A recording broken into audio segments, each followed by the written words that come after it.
किया, कितनी मेहनत की, किस तरह से जी, उसको आगे ये बढ़ाया? कहानी तो ये तब शुरू हुई थी जब मैं 9 साल की थी। 2001 में मेरी मम्मी डीएम थी हरिद्वार में। उस साल भुज का अर्थक्वेक हुआ था, तो भुज में बहुत सारे बच्चे अनाथ हो गए थे। हरिद्वार में बहुत संस्थाएं हैं, बहुत लोग जो करते हैं, तो भुज के बच्चे हरिद्वार आए थे, तो मम्मी मुझे ले गई थी एक अनाथालय। वहाँ उन बच्चों से मेरी एक तरीके से मित्रता हो गई और हम लोग साथ साथ बड़े हुए।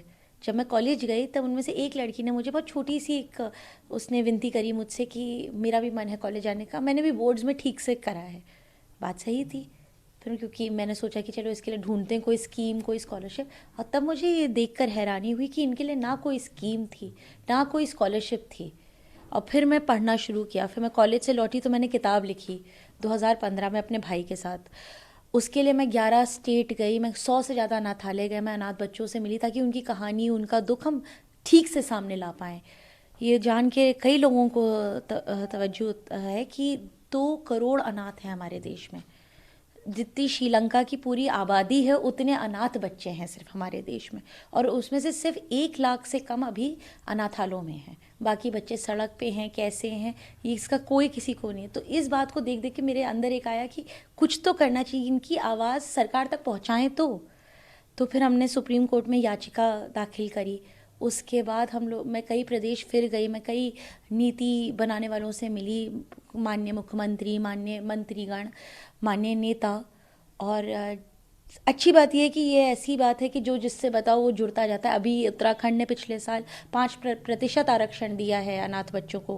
महाराष्ट्र ने 1% दिया है, गोवा ने दिया है, तेलंगाना ने अनाथ बच्चों को ओबीसी डिक्लेयर किया है, दिल्ली ने आरटीई में डाला है, और ये भी कि यूनियन बजट भी डबल हो गया मेरी याचिका के बाद।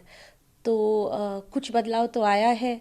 और अपने शहर में भी मैंने कोशिश करी कि हमारे कम से कम अपने शहर के अनाथालयों का तो ध्यान रख लें। तो जैसे कोविड हुआ था तो सब बच्चों की ऑनलाइन हो गई थी एजुकेशन, तो हमने 27 टीवी दिए सारे अनाथालयों के लिए लखनऊ में, ताकि हर इन बच्चों की भी पढ़ाई ना रुके, इन बच्चों की भी ज़िंदगी में कोई बाधा ना आए। जो फ़ोन में आप निकले हैं, तो कितनी खुशी की बात है, कितना आपको अंदाज़ा इस फील पे हुआ? खुशी बहुत है, मुझे बहुत उल्लास है, मुझे बहुत सम्मान की फीलिंग हो रही है कि इतनी बड़ी मुझे वो दी है। बट इससे ज़्यादा मेरी ये गुजारिश है कि मेरा जो ये नाम लिखना है उससे इन अनाथ बच्चों की कहानी थोड़ी और बढ़े। मेरे द्वारा इन अनाथ बच्चों की कहानी लोग सुने, लोग जुड़ें, क्योंकि इन बच्चों के पास कोई आवाज़ नहीं है। मैं चाहती हूँ कि हम उनकी आवाज़ बने, और जितने लोग जुड़ते जाएंगे उतनी उनकी आवाज़ बुलंद होती जाएगी। आगे का क्या प्लान है सर? अभी तो क्या मैं कैसे समझाऊँ, अभी तो जंग शुरू हुई है। अभी तो हमें 2 करोड़ बच्चे हैं, हमें देखना है कि हर बच्चे का ध्यान रख लें हम लोग।